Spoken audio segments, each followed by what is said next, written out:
Hi guys, we're on chapter 10, Tangled Up in God's Beard. Ohio about 1 minute away. This was the first interesting thing that Mama had come up with since we'd left Detroit. Just outside of Toledo, we pulled over at a rest stop. Mama said, okay, who's got to go to the bathroom? Who's hungry? We got out of the car and started scratching and stretching. The Ohio rest stop was really cool. It was chopped right out of the forest and had picnic tables made of giant logs. The bathrooms were made out of the same kind of log cabin. The only thing about them that was they were kind of small from the outside. Mama looked in her Watson's Go to Birmingham 1963 book and told us, okay, just a sandwich, some fruit, and some Kool-Aid here. Daniel, could you go open the trunk so I can get things out of the cooler? While Mama got the food and Dad looked under the hood of the brown bomber, I went to the door in the little cabin that had men carved on it. As soon as I opened the door, I gagged. The toilets in Ohio weren't anything like the toilets in Michigan. Instead of a white stool with a seat, there was just a seat on a piece of wood with a great big open black hole underneath with sounds of flies coming out of it. No flusher, no water, no nothing. It looked like if you sat on that seat, you might end up getting sucked down under Ohio somewhere. I breathed through my mouth and spent only enough time in that log cabin bathroom to unroll a bunch of toilet paper. The woods outside looked a whole lot better than that bathroom. When I was done in the woods, I passed Byron, who forgot again about his promise not to talk. He told me, man, they must be crazy if they think I'm going to set my behind on that hole. By's hands were full of toilet paper, too. We ate our lunch on one of the picnic tables, and Mama made a jug of Kool-Aid with water that me and Joey pumped. Only Mama liked it, though. The water seemed like it had metal in it and made the Kool-Aid taste like great medicine. Me, Dad, Bi, and Joey dumped our Kool-Aid when Mama wasn't looking. But I asked for seconds and plugged my nose and drank it because day one was my day to have peanut butter and jelly, and Mama always puts too much peanut butter on the sandwich. And you've got to have something to wash it down in case you start choking. When we finished eating, Byron asked, what's the word on them toilets? Mom and Dad cracked up. So you like those, huh? Dad said. Mama said, you better get used to those, Byron. That's an outhouse, and that's what Grandma Sands has. What? If you try to be cool all the time and something surprises you, you sure do look stupid. Uh-huh, Dad said. That's where you're going to be taking care of your business for a while. Bi said, wait, let me dig this. You mean if I got to go to the bathroom, I got to go outside and went to those little nasty thing like that? Ain't they got no sanitation laws down there? How you going to have a hole for a toilet and not get them folks sick? Don't them things attract flies? Mama and Dad laughed. Mama said, your Grandma Sands always says it seems a lot nastier to her to be doing that in the house. The way she looks at it, the house is a whole lot nicer place if the facilities are outside. Ooh, I remember those outhouses, Dad said. I remember when we used to go visit my grandmother in the country, and there would be a Sears catalog in the outhouse, and when you were done, you tore a page right out of the catalog and... We get the point, Daniel, Mama said to Dad. After lunch, Bi went back into the log cabin outhouse and came back with his pockets bulging with toilet paper. He told me, man, they must be crazy if they think I'm going to wipe my butt with some rough old catalog paper. We loaded the cooler back into the car and got back on I-75. When you're 10 years old like me, some of the time, no matter how excited you are, no matter how hard you try, you just can't help falling asleep in the car. I did a lot better than Joey, though. She was out before I'd even sucked all the leftover peanut butter out of my teeth. She stretched out across the back seat, and me and Bi argued about who would hold her head and who would hold her feet. Joey drooled a lot, and so it was worse job to hold her head. We had teased Mama so many times about planning everything so much in her notebook that Bi decided to be cute and asked, could someone check the Watson's Go to Birmingham book and see who's supposed to be holding Joey's leaky head for the first 100 miles in Ohio? Mama and Dad looked at each other and laughed, and I did too. I don't really know why bullies have such a good sense of humor. It didn't matter who won the argument, 'cause the car started rocking me to sleep. Maybe someone could say the brown bomber was old and ugly, but you could never say anything bad about its seats. They were the best in the world. I leaned my head back and watched Ohio go zipping by. I couldn't keep my head from sinking deeper and deeper into the brown bomber's seat. I woke up and got real nervous real fast because I felt something wet in my pants starting to run down my leg, and opened my eyes and said, phew, it was just Joey drooling all over me. I complained and Mama made Bi take Joey's head for a while.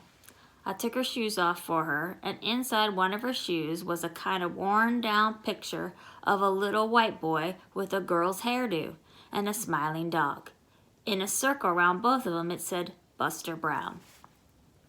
As I drifted back to sleep, I wondered what a little white boy would even think if he knew he was getting stepped on every day by my sister. Then my neck got rubberized again and my head nodded down. I nodded back up when I heard Mama say real soft to Dad, "How you doing? Cincinnati's just ahead." "Oh, I'm fine. I still got a lot in me. I think I'll just stop in Cincy for a stretch and some gas." "Really?" Mama said, not sounding too happy. "Sure, why not? The kids are all asleep and you look like you're about to be gone yourself." Mama didn't say anything, but I knew she'd have to change her plans if we didn't stop for the night in Cincinnati. Dad kept trying to make it seem okay. He smiled and said, "Don't worry, Winona. We might as well make it just a little further." I wanted to lean up and whisper to Mama that I knew what Dad was planning, but the last time I was asleep, Byron had put Joey's head back in my lap, and I was just too lazy to move her. But I knew if I wasn't so sleepy, I could tell Mama what I heard Dad and Mr. Johnson saying before we left. Mr. Johnson knew a lot about cars, so Dad asked him to take a look at the bomber before we went to Alabama. I was sitting in the car pretending I was driving, and Dad and Mr. Johnson were under the hood. "Oh yeah, Daniel, this baby's as sound as $1. "Will you let me ask you something, Theo?" Dad had said. "Do you think she could run all the way to Alabama straight?" Mr. Johnson thought for a minute. "I don't see why not. As long as you keep an eye on the oil and the water, it shouldn't give you a lick of trouble. The question isn't the car. The question is, could you do it straight?" "Well, the most I've ever done is 8 hours, and Winona says this takes about 15. But I've talked to some people in the shop, and they say it shouldn't be too tough. A couple of them are from Texas, and they say driving it straight, Alabama's closer, so why not?" "This Plymouth can do it if you can, Daniel." "Good. Besides, think of the money we'll save. I'm going to give it a shot, but I'm not going to tell Winona. She'd die. She's got this whole trip planned down to the last minute." Daniel made his voice kind of high and southern. "And Daniel, between Lexington and Chattanooga, you will inhale 100,000 times, and you'll blink 436,000 times. That is, of course, unless you see something exciting, in which case you'll inhale 123,876 times and blink 437,098 times. Dad and Mr. Johnson cracked up. "Are we going into Cincinnati?" I wanted to lean up and whisper to Mama. "Hang on, Mama. You're going to blink and inhale 62 zillion more times before you get out of this car." But the warm air and the highway noise and the brown bomber seats and the way Joey was breathing all pushed me kind of back to sleep. I was out through most of Kentucky, even though we stopped at some Ohio-style rest stops. I was so tired that I even used a couple of outhouses. But I kept the door open and made Dad stand outside, so in case I fell in, he'd be able to pull me out. The next time I woke up, we were pulled over at Tennessee rest stop. There were no bathrooms and no outhouses or anything. Just a pump and a picnic table. Dad turned the headlights off. Everything disappeared into the blackest night anyone had ever seen. As we looked out of the windows, Mama checked her notebook and then announced, "This is Appalachian Mountains. We're over 6,000 feet above sea level. This is higher than we've ever been before." And she didn't sound real happy either. All the 4 doors of the brown bomber opened, and the weird Watsons got out. As soon as everyone was awake enough to look around, we all bunched up and hugged up around Mama and Dad, even cool Byron. Dad laughed. "What's wrong with you?" "Daddy, look how scary it is here." Joey pointed at the giant shapes in darkness. "Nonsense, Pumpkin. Those are just mountains." What Dad was calling just mountains were the scariest things I'd ever seen. On every side of us were bigger, great big black hills, and behind them were even bigger, blacker hills, and behind those was the biggest, blackest hills I've ever seen. It looked like someone had crumbled up a pitch-black blanket and dropped the weird Watsons down in the middle of it. The air was high enough it didn't seem right either. It made you feel like something bad was going to happen. If this was a movie, there would be loud, scary organ music playing right now. Mama, Joey asked, sounding real scared, where did all these stars come from? We all looked up. Instead of seeing the normal amount of stars, it looked like there had been a star explosion. There were more stars in the sky than empty space. That's because the air is so clean here. Looks like the sky in Birmingham. Up close to us, the rest stop, all we could see was the pump. It looked like a deformed, evil, one-armed robot. As our eyes got used to the dark, we could also see a picnic table, and behind that, the woods. Most of the time, Mama and Dad don't like arguing in public, but Mama was real hot. She said, well, do you see what your non-stop driving has done? Do you see? Instead of being in a motel, you've driven us straight into who knows what. That's got everyone's attention because Mama never gets that mad. This really scared me. I know it's stupid, but I couldn't stop myself. Joey started boo-hooing right away. After we nervously nibbled on some snacks, everyone on the same side of the picnic table, me and Ba, had to go to the bathroom in the woods. We found 2 trees where we could keep our eyes on each other, and I said, Ba, do you think there are snakes here? Snakes? I ain't scared of no dang snake. It's people I'm worried about.